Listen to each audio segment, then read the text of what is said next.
Greetings, wrestling fans. This is Jim Fannin, the guy you love to hate, or maybe you just hated my guts, period. I have the pleasure of leading you into the MidsouthMemories podcast. The views and opinions expressed on this podcast are those of the individuals making the statements, and they do not necessarily reflect those of Maniwa Mike Ruff or the BNMVS Podcast Network. This podcast is intended for mature audiences only. The IWA Mid-South shows covered on this podcast contained adult themes. Violence for the sake of violence. Bloodshed for the sake of bloodshed. Explicit language. We're on these shows because if you ain't hardcore, you ain't shit. So that just leaves one thing left to say. Nick Maniwa, start the podcast.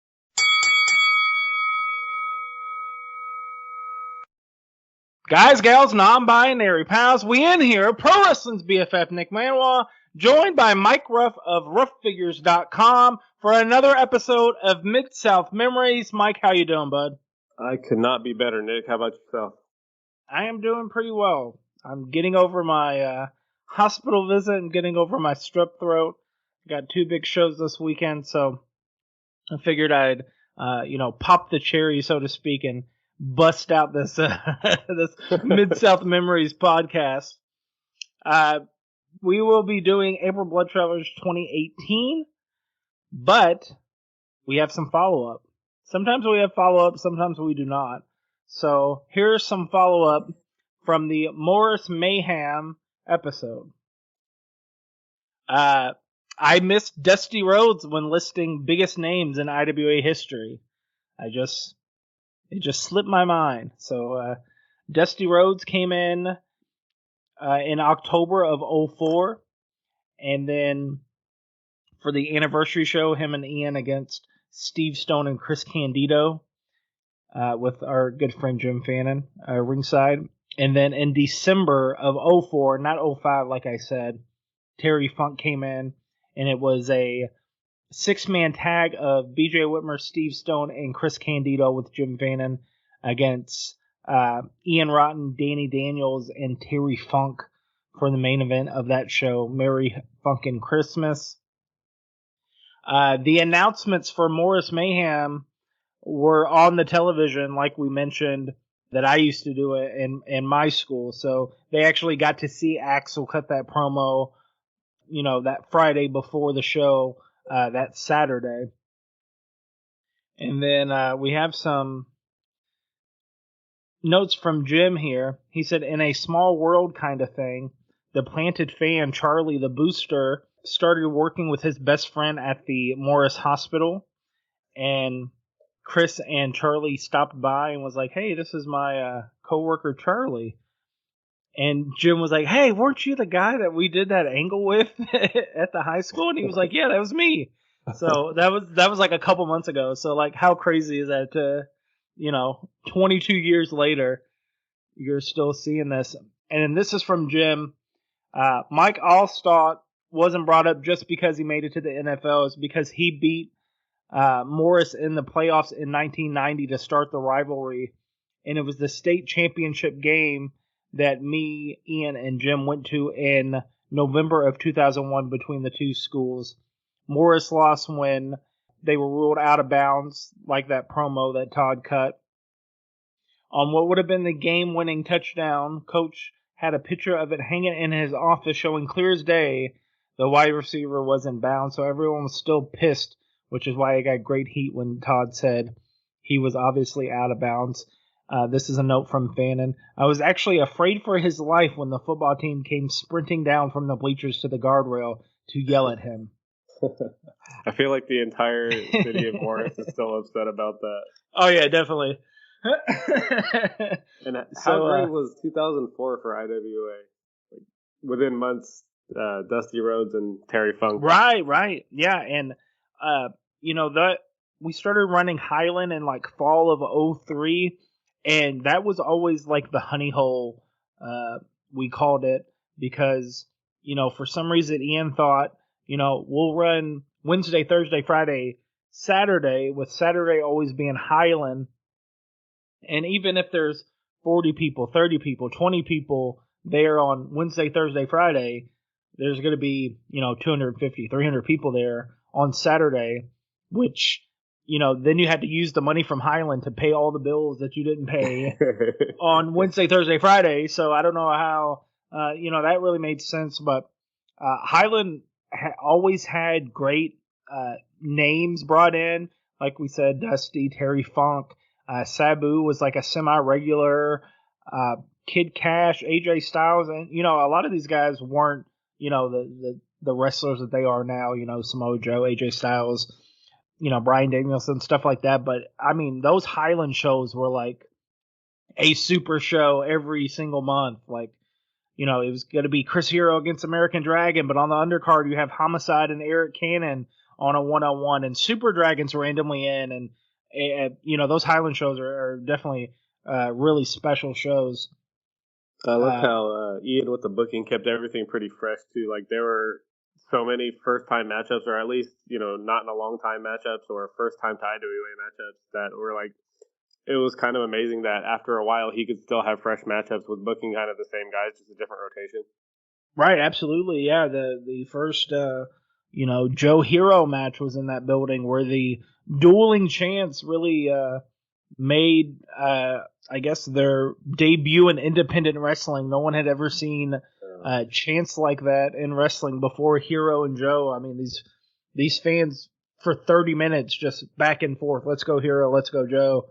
The anniversary of that match is coming up here in a couple months, so that's very exciting. But we fast forward all the way to April 2018, April 25th, the Memphis, Indiana flea market, Memphis, Indiana, which is about 16 miles from Louisville. The flea market no longer in business. When we left the Memphis flea market, there was an issue. Basically, what it came to be was with the IWA rent, they were basically keeping the lights on because, people weren't going there to, buy shitty fucking baby strollers and whatever else people were selling at the indoor flea market. And then they were definitely not there. On the other side of the flea market, there was a classic car museum that you paid, $5 to go and look at cars. And it was just like this random guy's collection that he had stored there. So like, that's not making, crazy money. So, when IWA Mid-South's not giving them, $2,000 a month to run shows in there, then, you don't run business anymore. And they've since shut down. I don't think anything is running out of that building now. I think it's for lease. So, piss on Memphis, Indiana. At the time in the world, the top movies, A Quiet Place, I Feel Pretty, which I have no memory of, and Rampage with Dwayne The Rock Johnson. Have you seen any of those movies? I have not. I saw... The Quiet Place is supposed to be good, right? Yeah, with John Krasinski. Yeah. Jim. And I think, Jim from The Office. I think there's a third one coming out. I haven't seen one of them. I did catch, Rampage coming on, TV one day with the kids, over summer break, and was like, oh, turn this on. And they were, super into it. And I was like, you know what? For a Dwayne The Rock Johnson action movie, this isn't too bad. I thought it was all right. And that's based on a video game from days, isn't it? Yeah, big old white gorilla. Yeah. Yep. The top the song. other one that you mentioned was who's the comedian? The girl, the blonde girl. Amy Schumer. Yes, I think that's hers. Which is why I've never seen it. Okay, if it's Amy Schumer, I've definitely never seen it. I looked up, whatever the movies was, and I was like, I've never even heard of this movie. So, yeah, we should watch A Quiet Place and see if it holds up. It is an Amy Schumer movie. Confirmed. Okay. So, yeah, I'm definitely not watching that shit. Nope, sorry, guys. Right. Yeah, this will not be Maniwa and Mike review Amy Schumer movies. I'm sorry. Go check out Rampage, though. Yeah, Rampage is pretty decent. And I think It might be another rock movie, but QT Marshall is in as like a background actor as one of like the feds In just that movie? randomly. I think in Rampage. If Oh, that's not awesome. Rampage, if not Rampage, definitely one of the rock movies where he's wearing a khaki shirt and cargo pants. How did he get that gig? Just looking like a generic dude? Yeah, I guess so. I think he was just like in the area or something. That's awesome. The top song of the moment was "Nice for What" by Drake, which I also have no memory of. Yep. Not a Drake fan though. No, I mean, I know like the stuff on the radio. I don't know if this was on the radio. Like I know the popular songs. I don't know the deep cuts. I don't know if this is a deep cut, but no memory You would know it of. if you heard it. Yeah, probably. It's probably like he probably says another word in the chorus, and that's what people call it instead of like the song title, you know. Yeah. At the time, AJ Styles is your WWE champion since November 7th of 2017, which is a crazy statement to say. Just knowing AJ Styles and knowing that, he was the TNA guy, and then, he's been WWE champion for fucking, a few months by now. That was the first run, or was that his only run? I think it was his. I think it was his first run. And then that came out. Right, yeah. Was that Rumble? Right, was his debut. The Rumble was his debut. I believe in 2015, 2014. Jeez. So he had already been there a little bit. And this April Bloodshowers show happened 2 days before the first Greatest Royal Rumble show, which happened in Saudi Arabia. So AJ goes to a double countout with Nakamura on 4/27. The tag team titles are vacant due to the Nicholas fiasco at WrestleMania with Braun Strowman. Or due to the disinterest in tag team wrestling at the time. Right. Bray Wyatt and Matt Hardy as the Deleters of Worlds would win them in Saudi Arabia. And then Alexa Bliss as your current WWE Women's Champion. Wow. Obviously, no AEW at the time or anything. I could have done TNA, but I did not. Some inside baseball here. This is the last April Bloodshowers show. After this show, we did not ever run another one. Obviously, Kentuckiana known for the crazy weather. And, April showers bring May flowers. So April Bloodshowers. The first one was in 1996. It is actually the first ever IWA show. And it was titled April Bloodshowers? And it was titled April Bloodshowers. Huh. And speaking of the Kentuckiana weather, that first show, it's April of 1996, and there is a crazy blizzard. And there's only 30 people or so at the show. So, people always use the October anniversary for the first show, which is actually the opening of the old Kmart building. That's why we use it as the anniversary. It was the I guess the start of running like weekly shows, so that's why we counted it as the anniversary and not the one-off April Bloodshowers spot show that we did.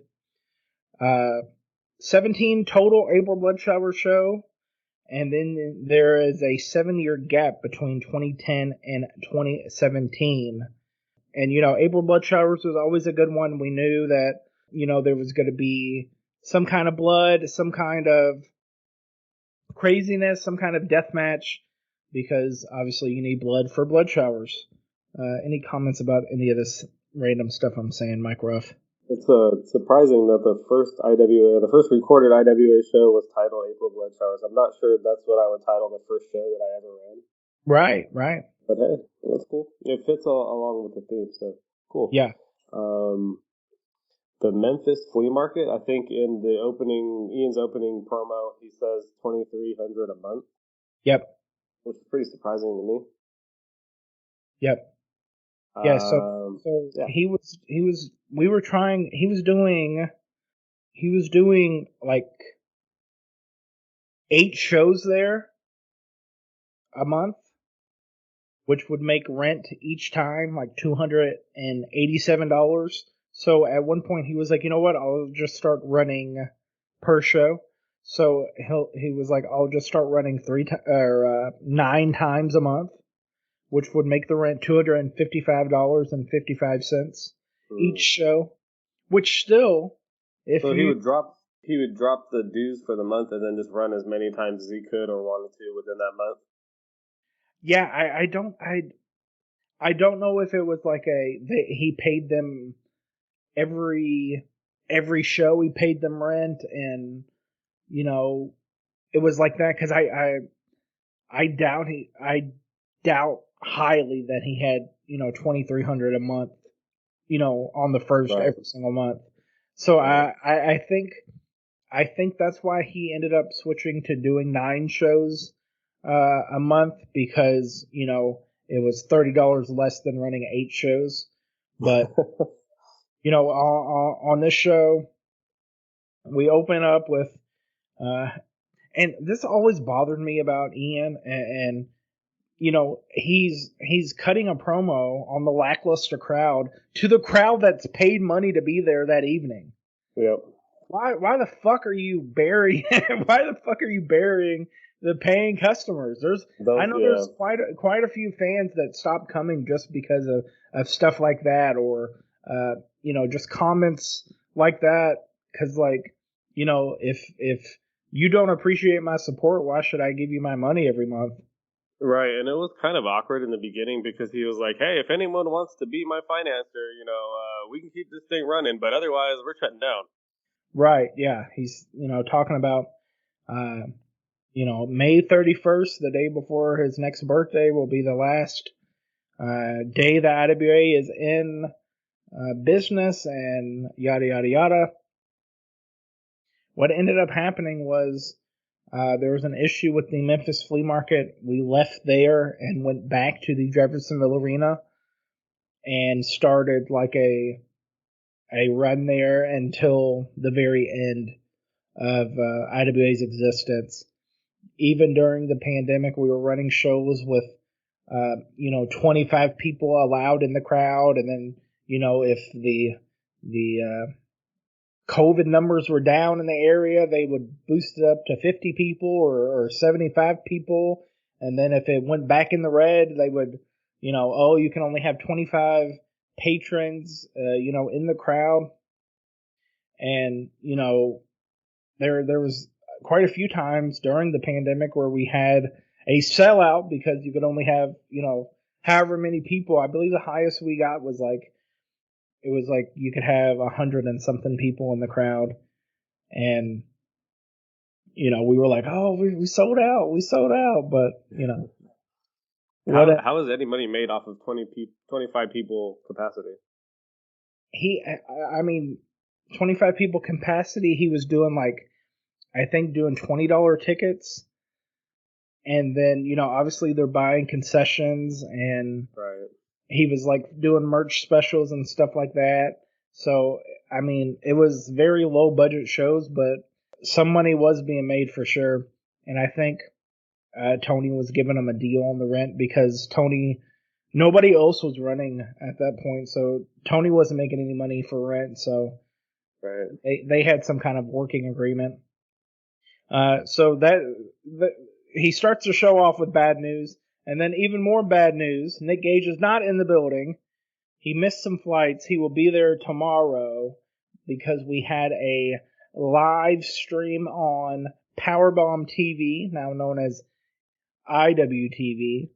And Nick Gage was in the building the next day wrestling Aaron Williams. So Nick Gage also not there for the evening. That goes back to your comment about kind of burying the fans or your active patrons, is he kind of did the same with Nick Gage, right? At the beginning of the show, he talks about, oh, Nick missed a flight, whatever.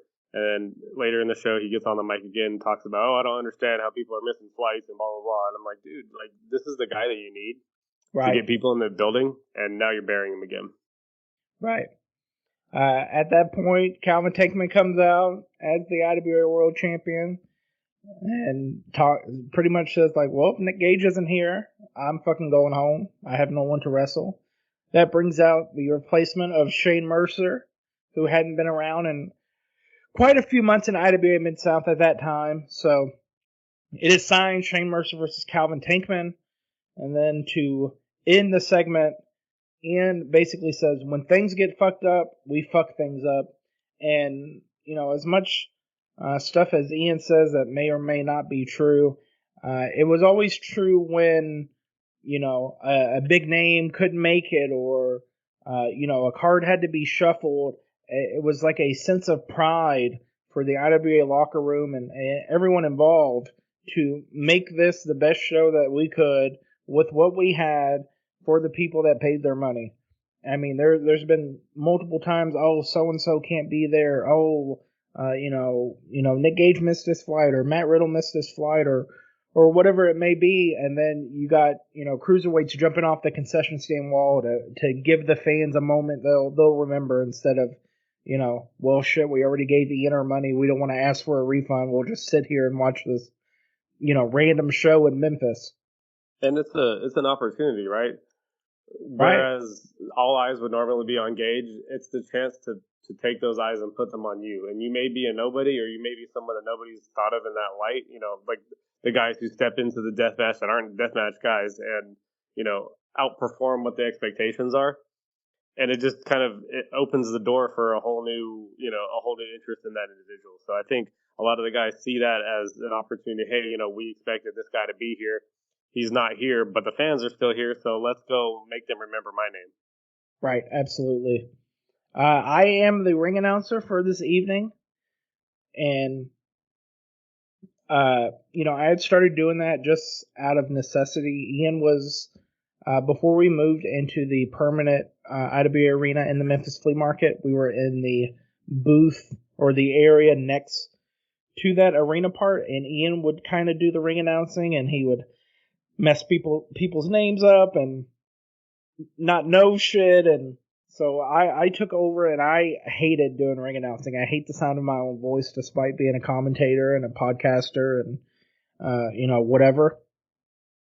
But at this point, I didn't hate the sound of my own voice. I had learned some cadence. I did not scream into the microphone like a lot of indie ring announcers do. So I was not... And I had my super card of notes, so all I had to do was, put the match in order on my notes app and then fill in the information, and off we went. So, how much research do you do, like, with the ring announcing? Like, is there conversations with each wrestler before the show? How do you want to be introduced? What's the, what are the nicknames you want me to hit? I know you have some interesting nickname stories, especially from some of the guys at the end of the IWA run. Right. The cheek clapper. Yeah, right. The Colonel of Clapping Cheeks. That's great. Yeah, I would just, if I hadn't, introduced them before, I would go up and, whatever you want me to say over the PA for your ring introductions. And they would go over whatever. I was the only person that ever did the full long form Mance Warner intro. With all of his nicknames that, we added to every week at IWA, essentially. Yeah, so I would just, if I got your info once, I would always do it on my phone instead of writing it down. That way I could just plug it into my archive and I still have that archive of, even people that only work for IWA like one time. There was a guy named Aaron Von Barron who did one arena show from like Nebraska. But since his name is Aaron Von Barron instead of Aaron Williams, his name is first in my super card of information. So I've seen that guy's name 800 times, and I've seen 3 of his matches. You know what I mean? Yeah. So the first match we have 8-Ball Eddie Only, the gifted Chase Holiday, And Spitfire Sage Phillips, myself and JC Rotten on commentary for this one.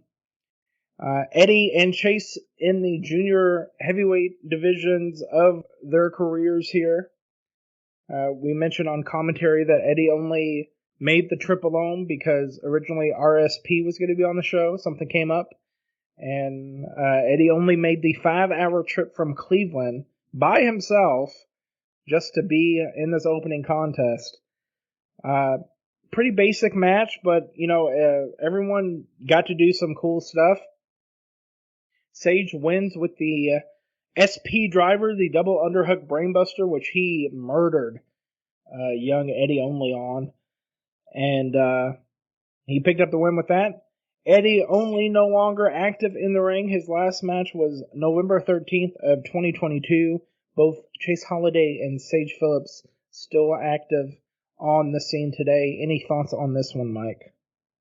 I don't got much. I thought the SP driver was a cool finish. Kind of like a cradle double arm DDT, I guess. Yeah, kind of like a double underhook brainbuster. He was a big Davey Richards fan, so Davey Richards had the DR driver, so he just made his the SP driver. I don't know how often he still breaks that out, but I wish the Rome cam had panned down for the impact, because they kind of missed the impact, but the snap and the drop looked killer on what you did see. After that match, we have Sage Cannon against Rob Killjoy. Sage is a graduate of the Black and the Brave Wrestling Academy. He, at one point, was looked at as their most prized student. And he has since quit wrestling. So, he is, I guess, living life. I believe he's had a child since his days in wrestling. Last wrestled in 2019. Cage Match has 105 matches of his career. 39 of those were in IWA Midsouth. So it would be Sage and Shane Bender and Chase Holiday, sometimes Steve Manders, sometimes Jossie, whoever from that Iowa area would come down for these shows, and, they would do a Thursday, Friday, Saturday, or, whatever the case may be. Sage Cannon, 39 IWA matches, 13 wins in 39 matches, and then Rob Killjoy, 19-year veteran of the sport, just recently had a great showing during WrestleMania weekend at the Clusterfuck, at Sean Henderson Presents, at Action Wrestling's Dean, as the Ugly Sucklings with White Mike, and then as the Ugly Ducklings with White Mike and Colby Carino. We'll see White Mike later on this evening. Sage walks around the ring flipping off the fans. And I forget who it was. Someone during the old Kmart building days. But they were like, if you have to come out immediately, start flipping off fans, like, you need to do some work. You need to, if you can only get heat by flipping the bird, you gotta work on some stuff. He comes out flipping people off, and then you hear Amanda Roberts instantly starts with the Sage Cannon sucks. And if Amanda was giving it to you, you would hear that the entire match. Did not matter who you was, Reed Bentley, John Gray, the referee, it didn't matter. And especially if her dad James was there egging her on, the whole time she would be giving it to you. Sage Cannon quacks at Rob Killjoy while doing like the crawfish lobster hands. And then he goes, it's not a crawfish. And then on commentary, I go, I don't think he knows his animals. I think he's confused. He might be kind of stupid. And it made me laugh so hard, popping myself for a stupid comment that, 30 people, if that heard. Another good little match. The finish happens with a swanton to a bent over Killjoy that I call Shadows over Cecilia, because he hails from Cecilia, Louisiana. Any comments on this one, Mike? Again, I like the finish, and calling it the Shadows over Sicily was great. Brought me back to the Delirious day, so that was cool. Yeah, good finish, solid match, I think. I don't know much about Killjoy other than the fact that he's been around, a long time and is a well-seasoned veteran on the indie scene. The referee for this match is SPO, so that's cool. Cool to see him there. Yeah, that's about all I got. Yeah, and we talked about this on off the record, and we're like, yeah, we don't really have a lot of information on these matches. They're just like good matches, but sometimes that's what you get in wrestling. You just get a good match for no reason. Yeah, it's one of those things where you watch all the matches and you enjoy them at the time, and then they may not stick in your memory forever, but you were entertained throughout the duration of the show, and that's kind of how the show was. The last show we did, the Morris Mayhem show, that's more of a memory fest. It's a lot of stuff that you kind of remember and it sticks with you for a while. This one is just entertainment for the sake of entertainment, and then on to the next one, kind of. Right. Yeah, definitely just solid match after solid match after solid match. Next up, we have MJF versus Steve Manders. MJF comes out the curtain. The only guy in the IWA that's actually worth a damn. MJF is back, baby.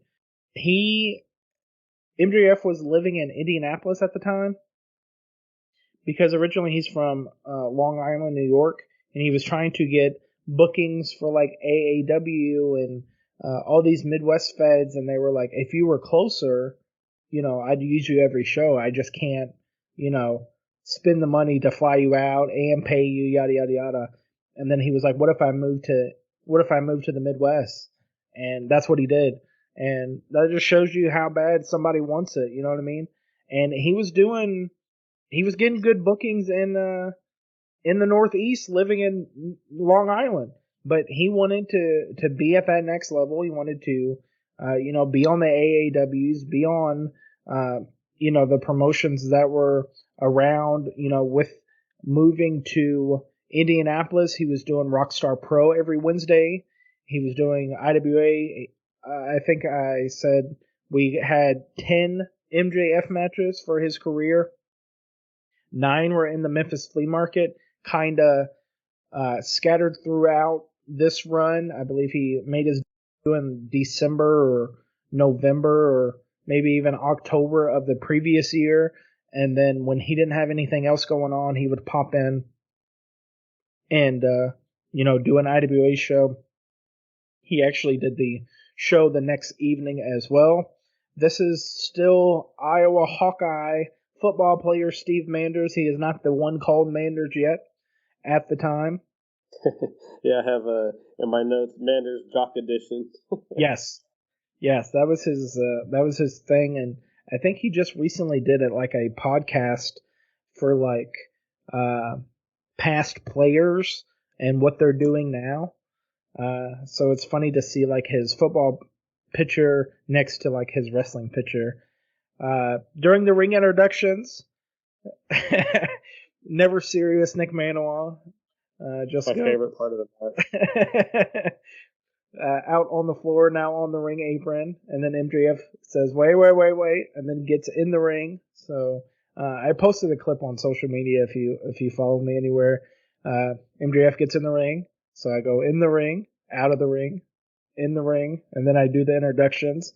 Just stupid stuff like that. There's, like I mentioned on the social media post, sometimes there's only 40 people there. You got to keep yourself entertained more than anything sometime.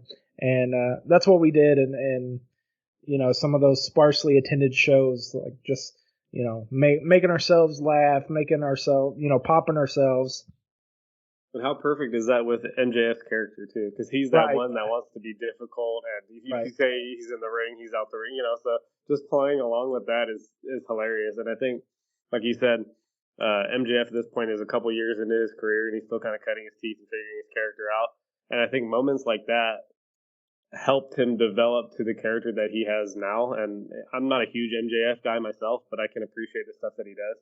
And without those kind of moments growing up on the indies, I don't think he is where he's at now. Right, for sure, yeah. Yeah, I mean, he definitely cut some teeth in IWA, cut some teeth at Rockstar Pro in Dayton. MJF wins with an armbar after a nut shot. Picks up the win with a submission. 3 for 3 on solid matches for this show so far. Agreed. And, we got a little glimpse of the typical MJF character where he's talking shit to the fans the whole time, calling him fat marks, calling him this, calling him that. You'd think that earlier on in the career he'd be a more subdued version of what he is now, and he wasn't. He was exactly the same. Like, what you see on TV is what you saw on this show with, 50 to 100 people is that in attendance. So I thought that was kind of cool that, his character, and I think that's what he's known for, right, is making his character authentic. Right. And even back in the day with a smaller crowd than what he's used to now, he's doing the same exact shit. Right, and I think he was even worse back then because there's no filter. You can just say what you want, and we'll get into that during the main event. After that, we have an IWA Midsouth women's title match as Allie Kat is the challenger against Shotzi Blackheart. Allie Kat had recently turned heel at this point, joining up with Hudson Envy, and she's kind of being a devious scoundrel in this match. Shotzi had won the IWA women's title at the Miss Independent show, which I believe was like the week before, because we did Miss Independent and then we did the Candido Cup like the week before the show. What was the premise of the Miss Independent? Is that just it was tournament? Yeah, it was a women's tournament to reintroduce the IWA women's title. We hadn't had a champion since like Mickey held it in like 2008. So we ended up using the WCW World title that Ian had put an IWA sticker over that Dingo had during like 2009, and Dingo retired with the belt, and then Aaron Williams beat Dingo for the IWA World title in a title tournament in Memphis, and we did not have a new title at that time, so we used that title. And then we got a new IWA title, the Red Strap, the Lady in Red, as Mance Warner called it. I gave that to him, by the way. Good. So we had the Lady in Red, so we did not have a women's title, so then we just used that title for the women's title. We used the old WCW replica, and then later on we got custom titles down the road. The notes up in smoke. Right. Well, the women's title and the tag titles, I don't know where they are. I know one tag title is in Cincinnati with my good friend Piper GK Fan. I don't know where. I think the other one is in their possession still, and I don't know where the women's title ended up. I think Alice had it last, so Alice Crowley may still have the IWA women's title. We got to call AJ Francis to find these things. Right? Yeah. Well, you get Mick Foley and Booker T and Lita now, since AJ Francis got fired. The couple notes I have for this one: Allie dumps Shotzi right on her head with a German suplex. Just absolutely kills her. And then I apologize for the feline AIDS call on commentary for her lariat. A friend online was like, she should call it that, and she was like, I will never call it that. And then I took it upon myself to call it that. But yeah, I don't have a lot of notes on this one. No, I think Allie looked super green. I think she was only like a year in, right? Or something like that. Yeah, she's fairly new in wrestling at this point. She had also moved to the Midwest from Texas. So she was trying to get all the reps that she could at the time. So yeah, just a little bit of awkward movement and stuff.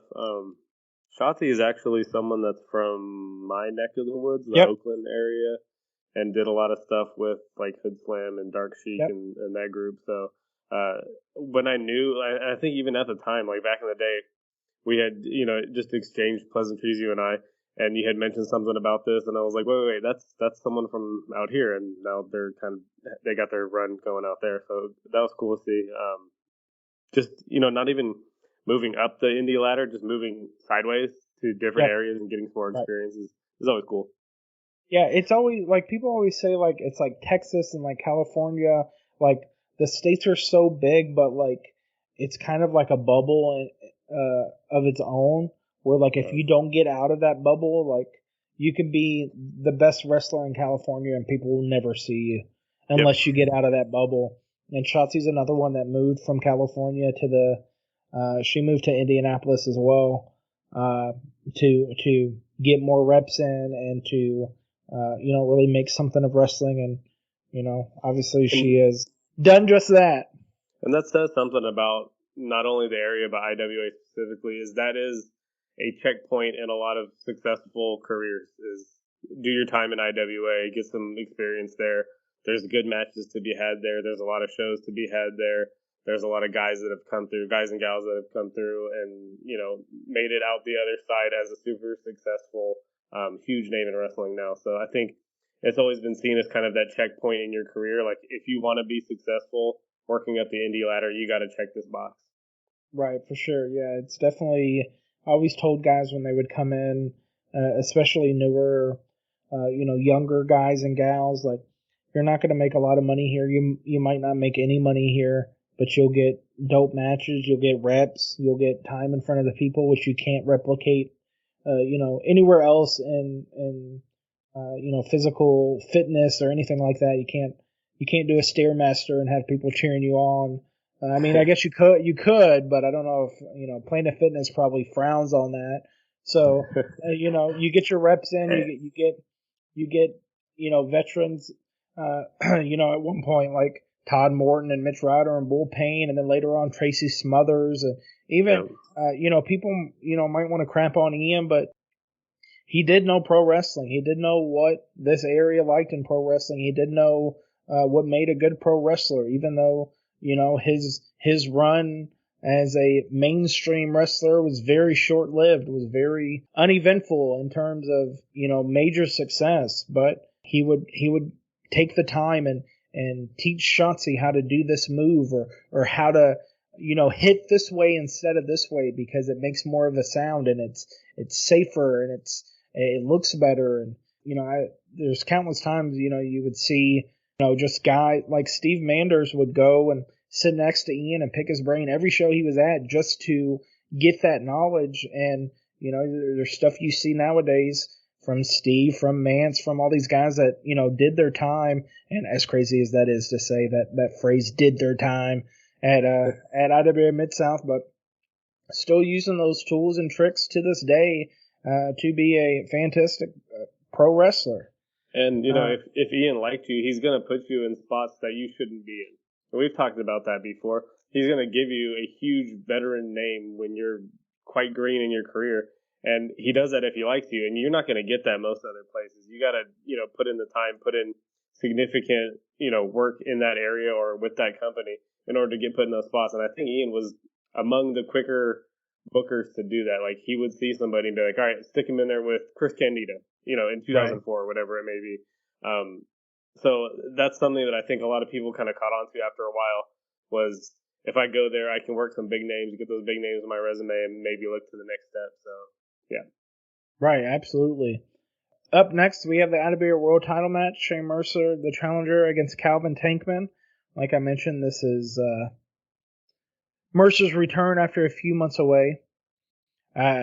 Early on in the match, Tankman puts Mercer on top of Rome Cam David in the front row, and it's just like chopping Mercer, and David's just like stuck. He's still David was our Rome Cam operator from, I want to say, pretty early on in 2018. Once we went back to the arena until the very end, he even did those empty arena deathmatch shows that we did and stuff like that. David's a great guy.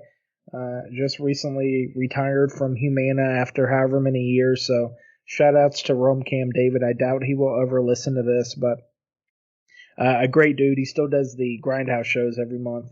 So It was funny to see him get involved there. At some point, Calvin grabs a chair that only has 3 legs. Did you notice that? Yeah. I was like, how the fuck is that standing? And it stood pretty well. And I believe Danny Trahan, the security guard, ended up swapping out the chairs because he saw that it was messed up. And then after he grabs like a cabinet, door? Yeah, like a cabinet door or something. Maybe like a shelf. Yeah, like a shelf, or it looked like a TV stand shelf or something. You know what I mean? Like the one that went all the way across. And he swings it one time, and the wind catches it, and it's like a a very disappointing thud. And it's still thudding on Shane Mercer's back, but the fans start laughing at him. And Calvin's like, all right, you motherfuckers. So then he fucking really wallops him with it. And, on commentary, I'm like, even though the wind caught that, it still probably fucking hurt. And they're laughing, and it's pissing him off. So then, not satisfied with that piece of wood, he goes and gets an old ring board from the trash corner, the junk drawer of IWA's arena. Just everything. There's shopping carts. There's old barbed wire. Just Ian hadn't got a dumpster yet, so everything's just thrown in that back corner. It was like being in a war zone trying to get to that commentary booth every week. Not stepping on a gusset plate or getting barbed wire, caught on your jeans or Zubas or whatever. So Calvin goes and gets this old ring board, which are heavy as fuck anyway, because, they go in the ring, they support, people like Calvin Tankman and on the ring. So it's stiff as fuck, it's heavy as fuck, and he's moving it with ease and props it up outside the ring between 2 chairs. And Mercer's able to get I didn't know what they were going for when they were on the apron. I had no memory of this. So they're on the apron. I'm like, God damn, what are they going to do? They're going to hurt each other. And then it ends up being a sunset bomb from Mercer to Tankman through that board. So I always appreciate a move that goes perfectly right with no one getting injured. So I did appreciate that. It's myself and Eddie only on commentary for this one. Eddie and Tankman had kind of a short feud where Eddie had beaten Tankman in a fluke, and then Tankman got his win back the next week by just whooping his ass, and they were still kind of feuding at that point. Tankman wins with a Tankman driver, which is a Fire Thunder driver, the Rikishi driver, after throwing powder in the eyes of Shane Mercer. And the way this bag of powder explodes, I don't know where Calvin had it, but it was under so much pressure. It just exploded everywhere. Got Mercer in the eyes. He hits the Tankman driver. It's over.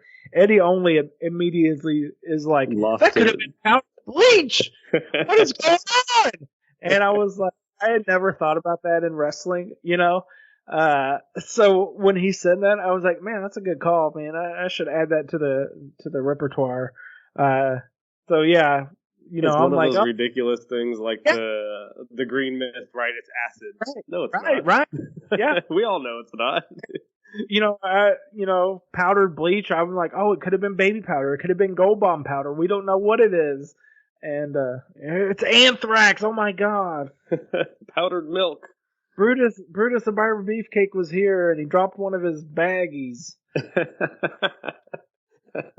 That was on a recent Dark Side of the Ring. I know you're behind on this. I'm behind.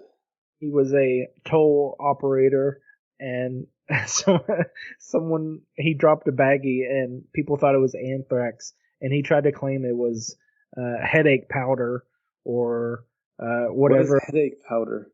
There's powder you mix in. You can take just the powder, or you can mix it in a drink, and it cures your headache. fast. Is that a thing? It's a thing. Oh, shit. And anyway, both him and his old lady are like, oh yeah, it was a supplement or a headache powder or whatever the fuck.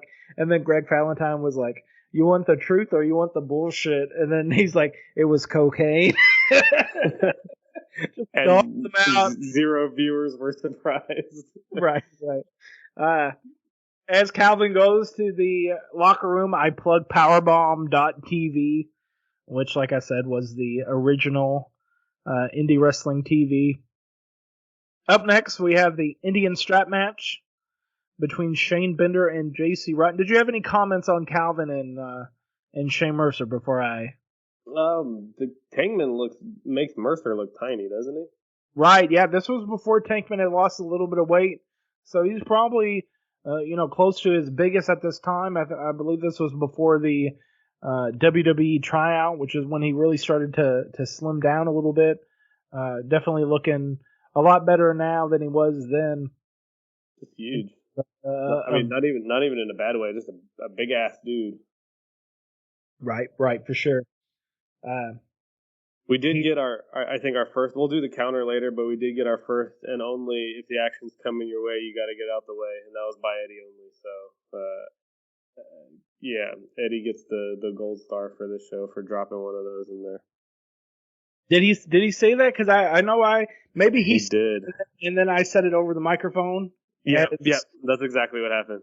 As Tankman put Mercer on top of Rodencam David, like, hey, these guys will fucking run through you. Yeah, so we'll call it two because he dropped one on commentary and then you hit it on the house mic. So yeah. I need to put that in my notes, my all-time notes. Shane Bender is in a dress because he lost a loser must wear dress match, obviously, as one does in pro wrestling. Very common situation. I forget the context and when to say this. Oh, we're talking about Shane Bender having a belt. And the whole match, Eddie Emily's like, I think that's my fucking belt. The whole match. And then I say on a commentary that Shane Bender is a potential gear bag goer througher. Which I don't believe Shane Bender is, but, for the story. Could have been. It was funny because, like, on TV you could barely see it, but the way that Eddie goes into detail, it could have been, I think that's my belt, and you're like, I don't know, it could be any brown leather belt. There's lots of brown leather belts around, and it's just like, it's a conversation that should not have happened at all and lasted the entire match. And I guess the rationale for the belt was to keep the dress from going over his head, which was the case his last match where he got beat. Yes, he got hockey fighted with the dress, and then I think he got rolled up. So to prevent that happening again, which we're telling stories here, baby. Like, people want stories in indie wrestling. This is week to week telling stories here, and it's multifaceted. Not only did he think to use a belt, but he didn't have one, so he went and got one. Right, for sure. Going through in bags. Yeah, being a gear bag goer through her. JC gives the fan Robert the belt to allow Robert to beat on Shane Bender. I forget what the issue was. I think Shane Bender said something shitty to his wife one show, so then Robert hated Shane Bender after that. So he would always flip him the bird or talk shit to him as he made his entrance. So Robert was really fired up about whooping the ass of Shane Bender, and the first couple shots were weak, and then he got him that last time with the real good one. And situations like this is why there will never be another IWA Mid-South. You will never ever in 2024 on see a wrestler give a fan a belt and hold his opponent for the fan to hit the wrestler.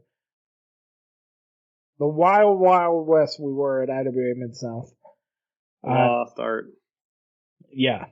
A bunch of nonsense. Speaking of art. Uh-oh. Can I segue from art into JC Rotten's gear? Sure, man. Very interesting look for JC. He comes out with the skinny jeans. He has wrestling shoes on. He has one kick pad. And immediately, as soon as the strap match starts, the strap match are smacking each other with a belt, right? He takes the shirt off. What a savage. Right. He's like, yeah, I don't need this. Yeah. Cool. Added to it, I thought. F that. I'm not afraid of getting his ass whooped with the strap. Yeah, I think we mentioned it on off the record, but after the match, Ian says that the strap had cost like $215 or something. He got it down to the cent to 215. Yeah, a bunch of nonsense after this, talking about IWA maybe shutting down. Ian's like, I'm not just giving it to you. You'll have to pay me for it, which is like, how fucking corny can you be? And the fans noticed it too. Did you catch that? I don't know who it was, but They're someone like, said damn. something. And Ian's like, hell yeah, I'm not going to give it to him. I'm that big of a dick. Right. There's a point in the match where they're kind of coming and going in and out of the ring, and I think Bender he hits, I think it's on while he's like climbing through the ropes to get into the ring, and they end up like wrapped around the ropes. Yep, and like stuck, Jason's trying to sell the stomp, but also direct Bender on how to undo this knot that's through the ropes. Oh my god, it was funny. Like, if it was me, I would have just took the strap off and then put it back on. But, you know. They had to, like, retrace their steps and put the thing in reverse to get out of the rope. It was quick, but it was funny. Right. There's another point where JC, he does, like, the Batista thumbs up and thumbs down, and I was super pumped for, like, a Batista bomb. But he just choked him out with a strap instead. Right. Yeah, after we kind of mentioned it. In the timeline of stuff, we end up leaving the flea market and running weekly at the arena until we close the doors, and we find Connorsville at some point and all that fun stuff. There's a lot that could be said about that post-match promo, but I don't think we need to. I don't think. Something that kind of hit me though, while JC's on the mic, he is very reminiscent of Ian. Like the way that the cadence of his speech, what he's saying, it's very like young Ian, like early IWA, fire up the crowd Ian. And I thought that was kind of cool to see, someone who's kind of been raised in his image, at least as far as wrestling persona goes, to deliver a promo the same way that his old man did was kind of cool to see. Right. Yeah. The IWA tag team titles on the line. The Gymnasty Boys of White Mike and Timmy Lou Retton defend against Firearms of Trigger Trey Miguel and Hot Fire Myron Reed. There's a bunch of silliness in this one, a bunch of great wrestling, a bunch of fun stuff. Me and Rob Killjoy are on commentary just having a blast. At one point, they spam WWE finishers. And I've isolated this clip before, shortly after SPO passed away, because he was involved in it. I think he refereed the match. But White Mike does a double choke slam to Miguel and Myron, and he does the cane taunt for the fire, and then he like yells at Ian at the front table, which is 10 feet away, like, do we have fire? Do we have money for fire? And you couldn't see Ian, but me and Rob could see Ian, and Ian had no idea what was going on. He was so confused, and it made us laugh so hard because he's like, what is happening? Like, what are you talking about? And we were just laughing hysterically at Ian having no idea, because Ian's like turned away mostly from the ring, so he probably didn't even see what happened. And if he was turned toward the ring, he's half blind, so who knows if he even saw any of it. So very confused at White Mike's antics. Just imagine Ian hearing that, like, oh, hey, Ian, we got fire. And Ian pulls, like, the flash paper out of his pocket. Like, hell yeah, we got fire. Right. Yeah. Just absurd. All four of these guys still going at it today. Trey Miguel, obviously, Impact Wrestling, TNA Wrestling. Myron Reed going all over. Just recently made his return to TNA as well as part of the Rascals. White Mike, like I mentioned, had a great WrestleMania showing. And then Timmy Lou Retton, now known as the Infinite Man, TIM. He's done some Paradigm Pro Wrestling and is out of the Ohio area nowadays. Always a pleasure to see him and to see what kind of wrestling that he will be innovating and originating in his matches. Any comments about this tag match, Mike? Yeah, there's a couple things that kind of caught my interest. In the ring intros, when you're kind of announcing, I think Myron's, he's like gesturing with his hands. Did you catch that? I did not. With like small gestures and on commentary. Yeah. Go ahead. He was talking about the package size of the Gymnasty Boys, if I'm not mistaken. And yes. I was like, Myron, you can't be doing that, man. You can't do that. Yeah, a little words of wisdom from Nick Maniwa. So that was funny. I think Timmy is also introduced as Mr. 8x10 inches. Yes. Is that a nickname? Like a regular yes. thing? Okay. That was his nickname at the time, yes. That's pretty good. And then, just like you said, a lot of fun stuff. The couple WWE finish spots. Myron hits like a ridiculous swanton and then gets up and does like the Jeff Hardy dance, and it killed right. me. I was dying. It was so great. That was a great. He fucking crushed him on that swanton. Yeah, he did. It was nice. And it was like, without the dance, I'm like, okay, that's just, something that he has in his arsenal. And then he got up into the dance, and I was like, oh, I see what's happening here. Right. Yeah. At one point, White Mike hits a random drop toe hold on the outside, and it's terrible. Like, it like barely connects, and whoever he did it to kind of just like stumbles or tumbles down, and then he grabs a chair and puts him in like the Boston Crab with the chair, which was funny. But it was like just out of nowhere, no kind of like momentum or anything. They're just standing there, and he dropped toe holds, and it something that you wouldn't really notice, but it popped me, so that was cool. Like you said, super fun match. Finish was cool. At the end of the match, I think they were setting up for possibly the next week or next night match. Next night, yep. That's right. Between Trey and Myron.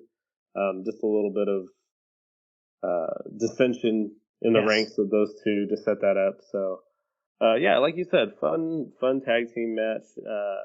I'm not terribly familiar with this era of Myron and Trey tagging. I know them now, and Myron is ridiculous now. Like, the stuff that he does is crazy. But to see them tag at this time, which was, 6 years ago? Yeah, they were ready to move on already. Right. Yeah, they had, the Gymnastics had just beaten Myron and Trey in the finals of the Candido Cup, which Myron and Trey put their IWA tag titles on the line. I forget the timeline of tag titles when it came to Myron and Trey tagging, because for the OG or the return of the Candido Cup, the titles were introduced and Myron Reed and Suge D won the tag titles. Yeah, so Myron and Trey defeated Elliot Paul and Pat Monix in March of 2018 for a online stream of Powerbomb TV, and then lost the belts to them on 420. So they only had the titles for a little bit. Did Trey and Myron. So yeah, I was confused at how they got together as a tag, but I believe Desmond Xavier and Zachary Wentz got signed, and they weren't making a ton of IWA shows any longer, so that's why we put Myron and Trey together as a team there. And then your main event, Fans Bring the Weapons. We got to have some blood for April Bloodshowers. We got Brad Cash versus Dale Patricks versus Mance Warner. Full Mance Warner entrance here, hugging all the fans, kissing babies, having Pat clean his shoes, all the fun stuff, all the classic Mance Warner. A lot of stuff you don't see nowadays with his new attitude, I guess you would say. It is myself and MJF on commentary. I had no memory of ever doing commentary with MJF. And MJF, like we said, he's like 3 years in. He's just burying everything. He's burying Brad Cash. He's calling his pump kicks Fat Sheamus. He's calling him Ian Rotten's stepson. Just really, letting him have it. Deliverance. Calling him Deliverance. At one point, he's like, I'm like the Joey Styles of IWA. And I was like, oh my God, don't mention Donald Trump, because Joey Styles was supposed to be the new voice of Evolve, I believe it was. And he made a joke on like a pre-show about Donald Trump and instantly like got fired. So Max puts over my timely joke of Joey Styles getting fired. He only partially put it over though. He said it was almost funny or half funny or something. Right. Like that. Right. Such a son of a bitch. Which made it even better. Yeah, me and Max had some fun stuff back and forth on commentary. I just didn't put his shit over, so then he would just try harder to be ridiculous or whatever. It was a good give and take. Right. Especially with his character and the BFF persona that you have. Yeah, I just wasn't selling for anything and just like, oh yeah, cool. MJF calls Dale Patrick's a surfer dude because he does the hang loose or the hang 10 hand sign, and he fucking loved it. He was like, I don't really like Dale a lot, but out of all these people, he's my favorite because he does the hang 10 hand sign, and I really love that. It was like, hey, do the surfer dude hand signal. He's my favorite wrestler. A lot of stupidness in this with all the weapons. There's light tubes used. There's a brain buster on a shopping cart. Mance Warner's bleeding buckets like always. There's a rocking horse too. Yeah, I didn't know what Brad was going for with that rocking horse. I was like, what realistically can he do here? And it just didn't pan out at all. You should have given him like the Bubba Bomb kind of thing. Oh God! Oh my God! I would have just up his anatomy. Yeah, anyway, sorry. Dale wins with an ace crusher through the tubes on Brad Cash as Mance is down on the floor. Any comments about this match? And the tubes are already like broken, kind of. Yeah, they weren't. I thought it was super dangerous. I was like, oh my God, someone's gonna die. Right? Yeah, they weren't. I don't think they had busted all of them. At one point, someone picks up a water jug bat, which is like commonplace in like deathmatch wrestling. And Max is like, "What the fuck is that?" What is that? He's really confused. I couldn't tell if that was him being him or if he had no idea what that actually was and had never seen it before. Well, like these Max and 20 years earlier, CM Punk and Colt Cabana, would be out back of the Charlestown building, like back of a pickup and like watching the hardcore matches and just being like, what are they doing? They're burning each other with candle wax? What the fuck? What have we gotten ourselves into? Crazy death match here for the April Bloodshowers card. Like I said, everybody's bleeding. Dale Patrick's was like kind of heel at this point with Shane Bender and Ace Perry. Shortly after, it was loser of the fall leaves IWA, and Dale Patrick's had been the loser of the fall, and Ace Perry sacrificed his IWA career to allow Dale to stay and be in King of the Death matches. So Dale's kind of floundering at this point, being a heel, and he comes out and he's like, "Let's hear it, guys," and you're like, "Okay, what's going on here?" And I don't know if that's like a lack of direction from Ian or Dale just doing whatever he wanted or what, but for the most part, I would say this is a solid show. I think everything's good to great. Nothing that was super offensive to me. Let's see what we have for the... There was a point in that main event, Nick, where you had mentioned that both Mance and Dale were trained by Billy Rock. And Yes. again, I mean, it's hard to know, right? And that's kind of his charm is MJF was like, who is Billy Rock? And you're trying to put him over like, oh, he was in the Takara Young Lions Cup. He was in the TPI. And he was like, oh, but were they trained by Kurt Hawkins like this guy was? Right. It was pretty funny. Just like not only completely burying Billy Rock, who's like super respected in that region, and if Max is living in Indianapolis, there's no way he doesn't know who Billy Rock is. And then just to drop, WWE superstar Kurt Hawkins, it was so un-IWA that it was hilarious. Right. We already got the if the action looks like it's coming your way counter. That we are at 3, counting the 2 this evening for overall. If the action looks like it's coming your way, Nick Maniwa hit the music. Right, I know. I don't know if people really. I think it's an Ian-ism, and then I just started using it when I would ring announce or be calling the time or whatever, and then I would just say it. I would say it at shows that weren't even IWA if I had a microphone, just to make sure nobody got ran over. Even if you didn't, you're just walking around the crowd like a crazy person. If it's coming your way, you gotta move. Get your shit and move.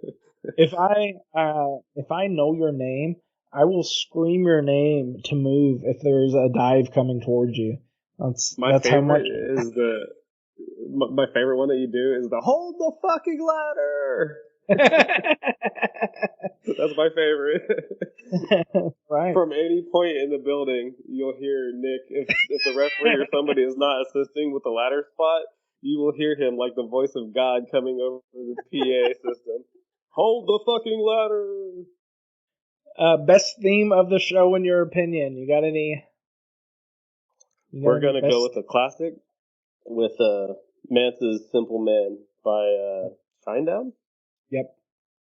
The better for entrance music version of Simple Man.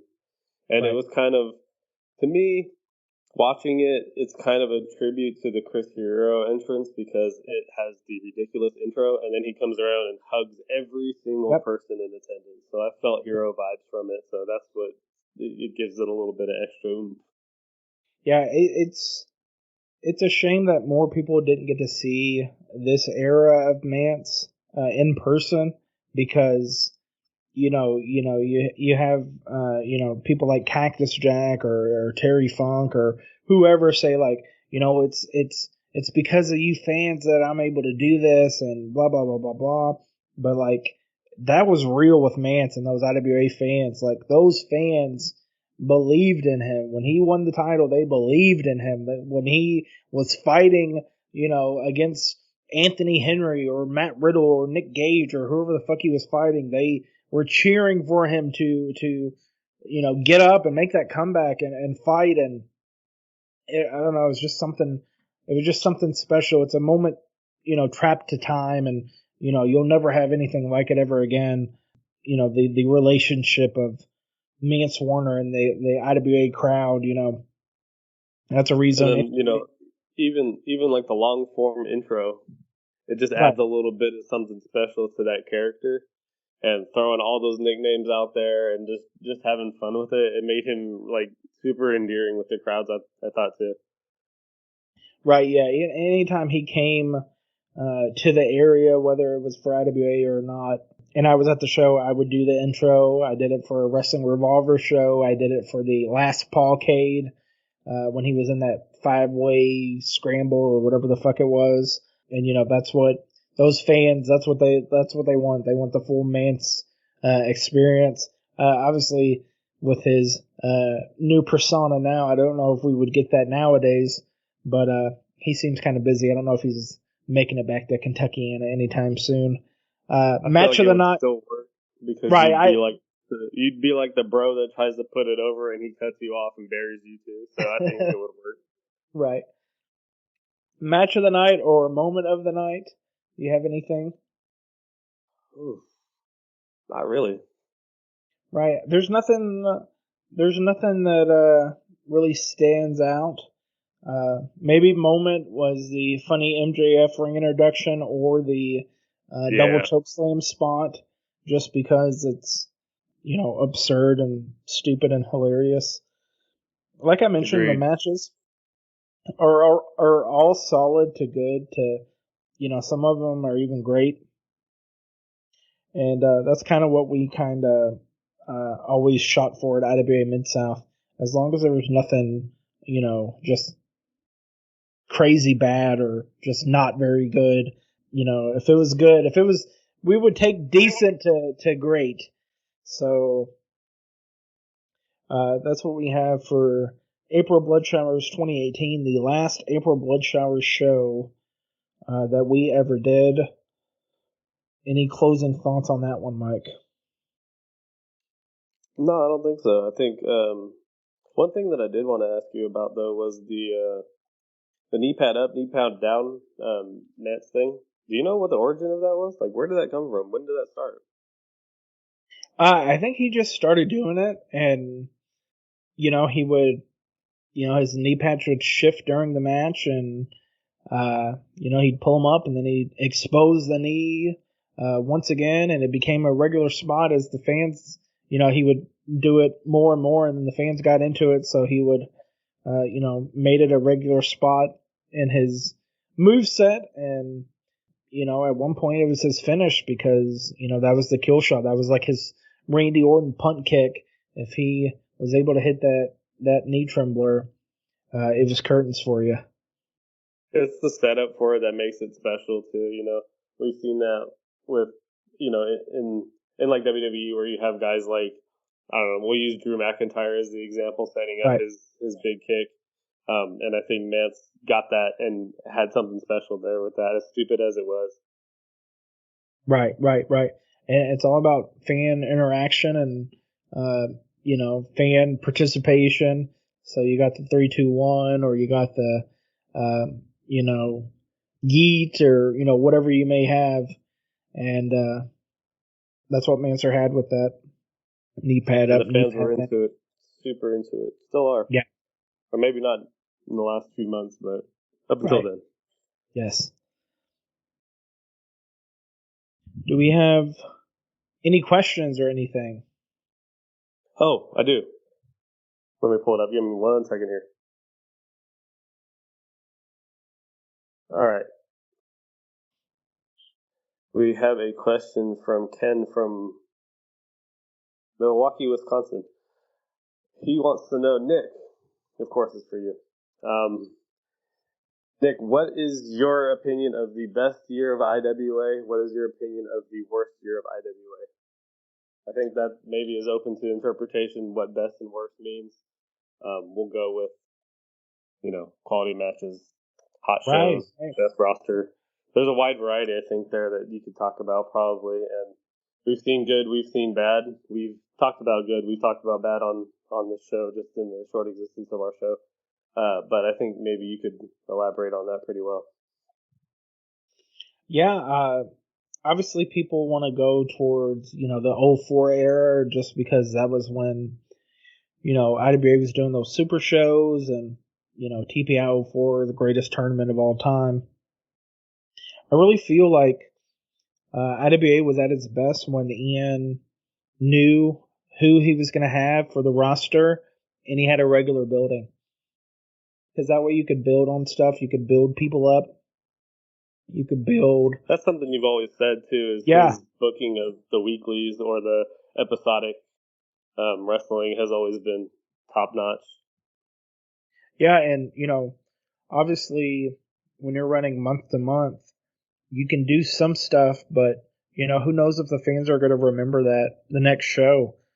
But running weekly, and I don't think it was at this point yet, because we kind of had a falling out with IWTV or with Powerbomb TV, and then we wasn't on there, and then we came back, and once we came back to IWTV, it was like, I want to say like a 2-week delay in terms of shows. So like if you wanted to watch IWA episodically, you could, because when our editor Jeremy, Prophet of Ash Video on Twitter, would edit the shows, he would make an edit for IWTV as well. So we would get a DVD edit, and we would get a IWTV edit that they could, instantly put up, and people would be able to watch it, as soon as they put it up. I really, it sounds corny to say like, oh, this is the best crew we've ever had, but I really felt like the end there with, Logan James and Tyler Matrix and Kevin Giza and Lucas Jacobs and Jake Chris and Aaron and John Wayne Murdoch and, all those people, Billy Tipton and, all this young talent and guys that, had done a little stuff in, OVW or had done a little stuff in their career. And now they're here in IWA and they're doing this and just putting on great matches. There's countless matches I saw during the Jeffersonville Arena days with Logan James and Tyler Matrix and Kevin Giza and Lucas Jacobs and Pat Monix and Aaron Williams and all those guys that are just knocking it out of the park every single fucking show. 40 people saw it, 50 people saw it, 60 people saw it. And, IWA was always like the redheaded stepchild in terms of indie wrestling. Like, people hated Ian, so they would never give us a shot, or they, they didn't want the money from their hours watched going to Ian, so they would just not watch it, or they would bootleg it, or, do whatever. And these guys are just having incredible matches and doing incredible things. And there's so many times I would go in the locker room and be like, stop going this hard. You're killing your body. You're putting bumps on your bump card, and you should be saving it for a bigger show. And that's crazy to maybe hear from someone that was like a I guess second in command at IWA. But I didn't want these guys to get hurt in the Jeffersonville Arena when they had a booking for Pro Wrestling Revolver or a dark match for Ring of Honor or a UK tour or whatever they're doing. I was worried about them getting hurt, impressing the 50 IWA fans and not making those other shows because, they took this DDT wrong, or they hit the guardrail when they did this dive or whatever. In terms of dark era of IWA or worst era of IWA, there's always some stinkers in terms of shows when you have other indies running and you can only, you only have a certain pick of whoever's around, or there's been quite a few times that Ian has canceled shows because he didn't have enough quality talent, he thought, to run a show worth giving people their money worth, essentially. So I would say probably I would say the dark era would probably be like the end of 98, 99, just because we didn't have a permanent building. We didn't have like a video camera to even film shows at some shows, and there's not a lot of footage between like 98 and 99. So I would say that era is pretty bad. The like 2009 to like 2013 era of IWA is really rocky because they were living in Illinois at the time, and he was running in Peoria at the Bellevue Plaza, which was like a terrible building. It was like half a basketball gym, halfway house, and just sketchy individuals live there, and it was just not a good neighborhood. And so that's another dark era of IWA. I didn't go to a lot of shows there. I went to like a King of the Death match. I went to like another random show with Bentley, and it wasn't until like 2013 when they moved back down this way and started running again that what am I trying to say? Reputation of IWA started to get a little bit better, because that first show we did in June of 2013, we had like 400 people there because people hadn't seen IWA in so long, and we had all these veterans, and we had, Sabu, and, that's when people started taking note of IWA again, and we did another near sellout like a couple months later, and then it kind of started to fizzle out, and then we went on to Jammers and running Colgate and stuff like that.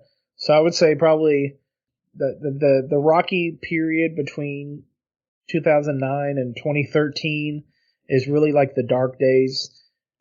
Even though there's shows with John Moxley on it, there's shows with Mustafa Ali on it. All these talented guys that went on to be big names in wrestling, but they're wrestling in front of 30 people in Bellevue at that terrible building with the halfway house. So I think that's my pick. What say you, Mike? What would you say?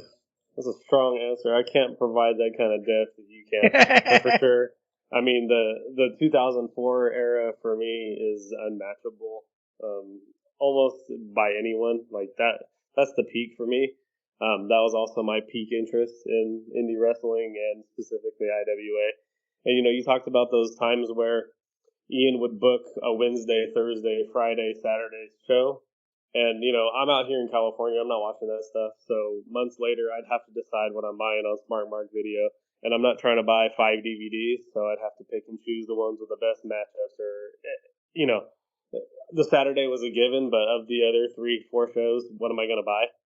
Right. And it came down to looking at the matches and seeing, okay, this is a cool matchup. I want to see that. Like, I have to see this one, So there was really a no-lose situation in those shows in like the 04 era. So for sure that's top for me.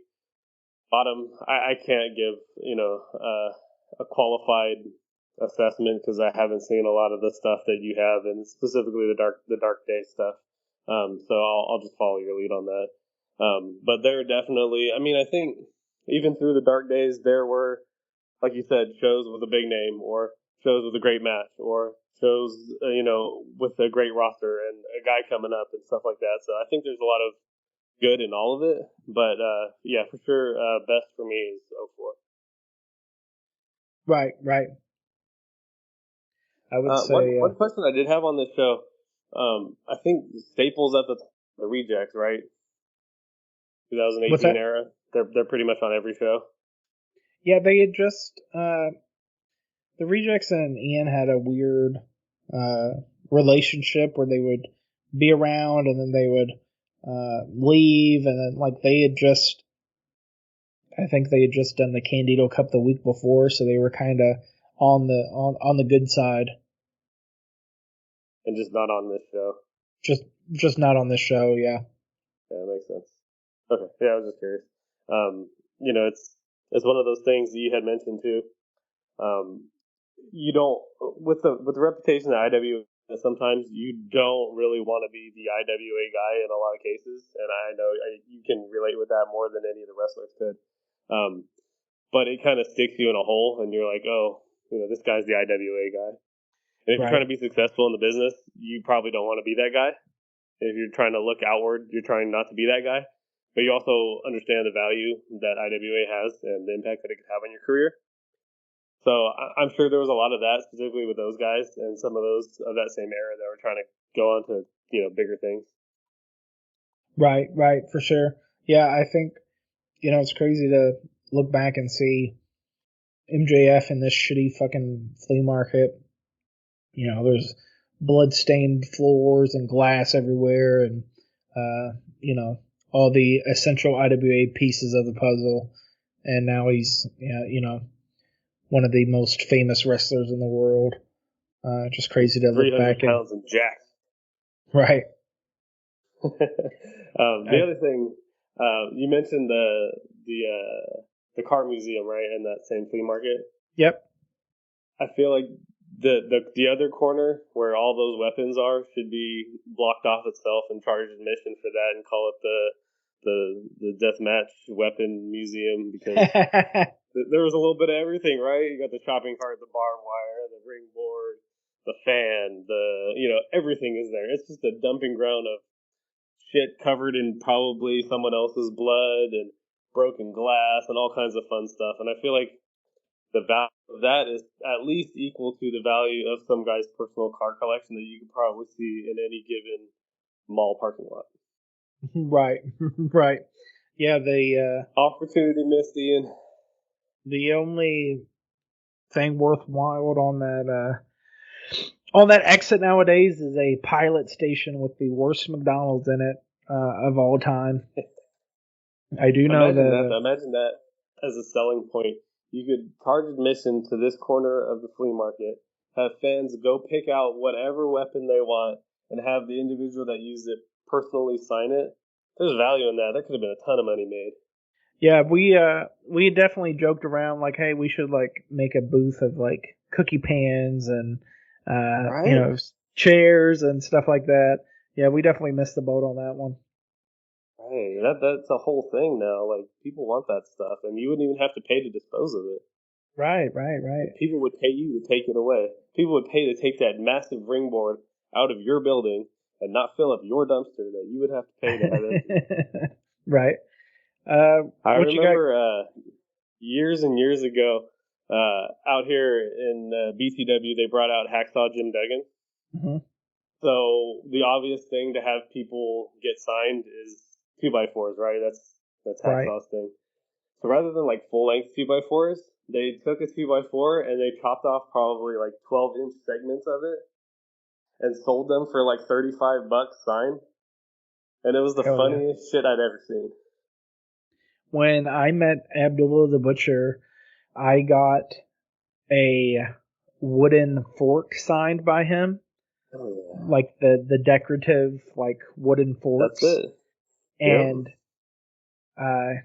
he was signing it, and I think Honest John was like his manager at the time, was like, that's a really good idea. Like, he had never thought of it. Hell you know, and you have, the whole plate of the fork with the prongs to like put your signature, so you got a pretty big enough thing, and then you have the handle. I don't know if he ever did that, but he definitely should have. Go buy a dozen metal forks at Walmart. It's probably like $3.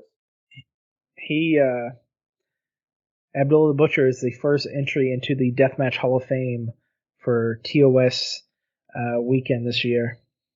Ooh, that's a big name. Yeah, so hopefully he shows up, unlike Sabu, to the Indie Wrestling Hall of Fame. What else you got going on nowadays, Mike? Got anything fun in the... I do. We just did the John Wayne Murdoch figure auction. Yes, we just did it. Sarah Flowers was the winner of that auction, and she donated $500, which we were able to split between Murdoch and the Bun Bun Brigade out of the Kentucky area. I think with fees and all that stuff, both got $245. So that was very exciting for me to be able to help out some bunnies, help out a deathmatch wrestler, and get the Rough Figures John Wayne Murdoch to someone that will love and appreciate it. Sarah actually has a bunny tattoo made up like John Wayne Murdoch on her person. So just goes to show. Just goes to show you. She was the one that needed that. She was the perfect, customer for that figure, if you ask me. I think that's a win-win-win-win situation. I don't see a loss in that. And that, she got something cool. We got to donate a little bit of money, got John some money, got the rough figure out there in the public, and yeah, it was fun. I love doing stuff like that.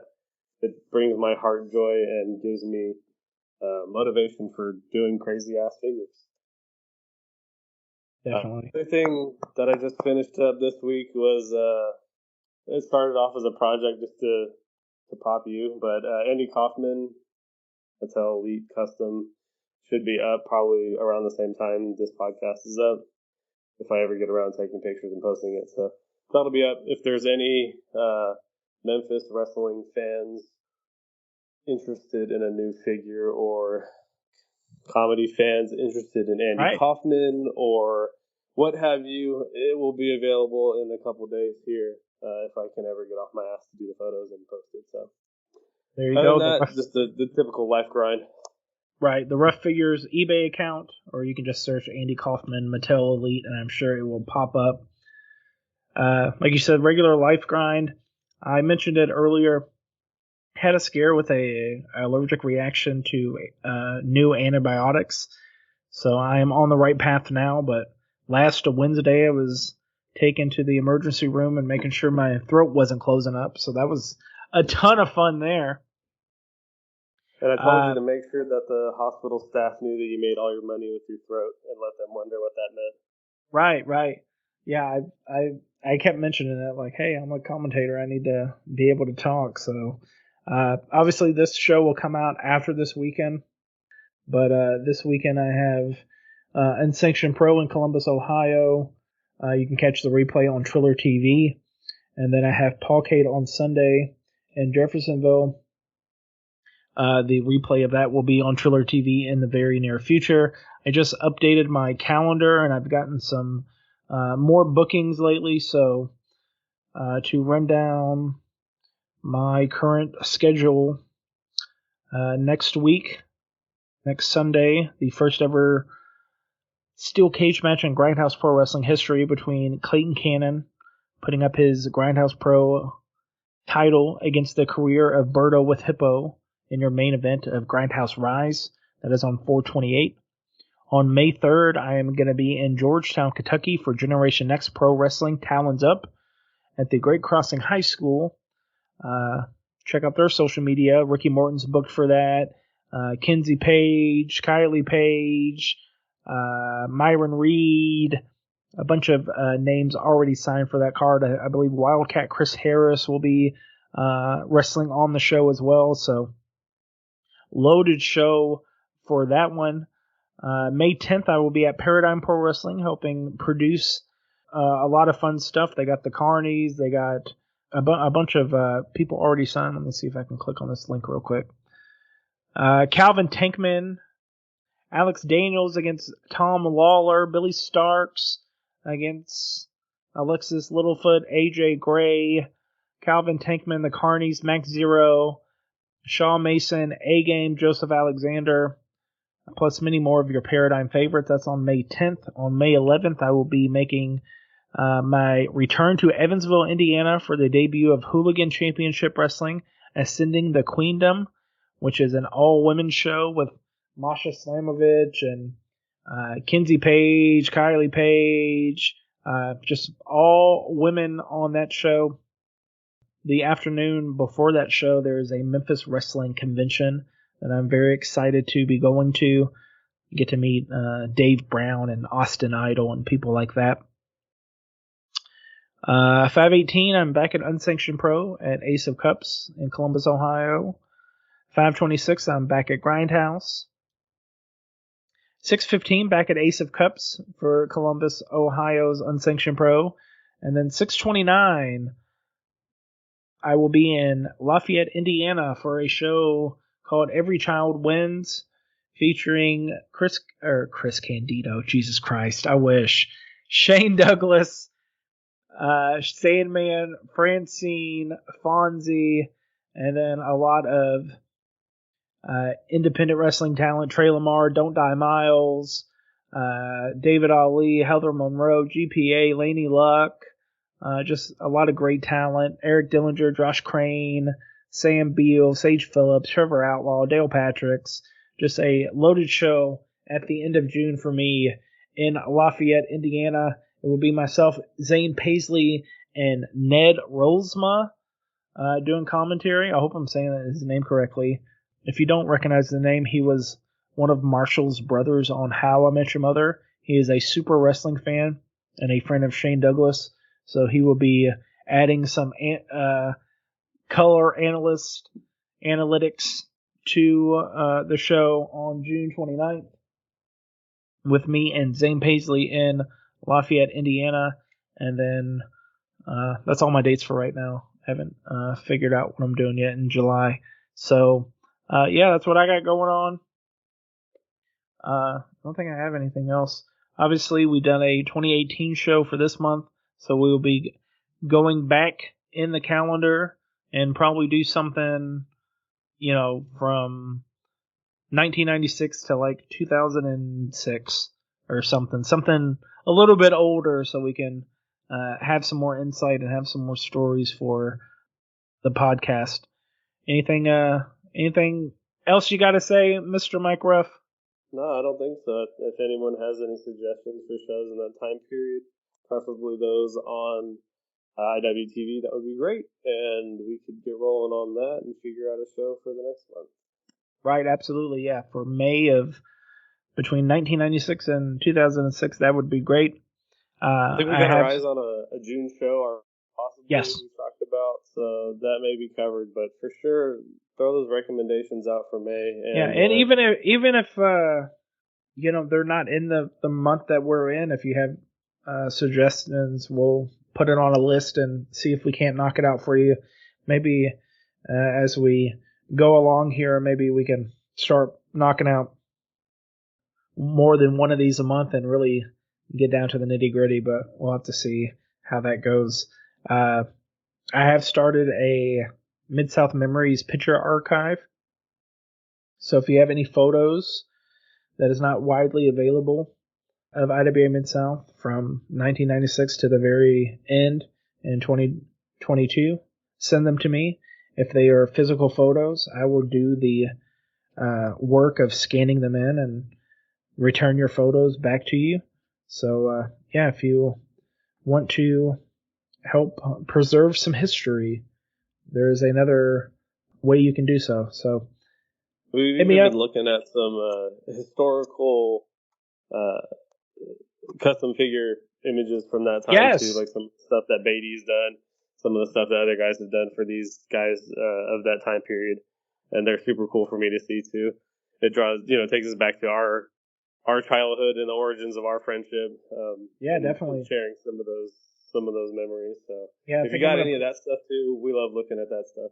Yeah. If you're an old customizer, let us know and let us see your scanned photos that everybody used to do with the scanner. I think I'm gonna throw those.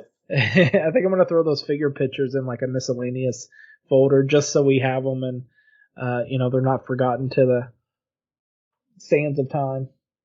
It's fun, man, looking at like a Chucky Smooth, Jack's custom from 2001, 2002. It's not something you see every day. So if y'all are collecting any of those photos, or if you have the figures yourselves, that would be cool to see too. We're always open to checking that stuff out too.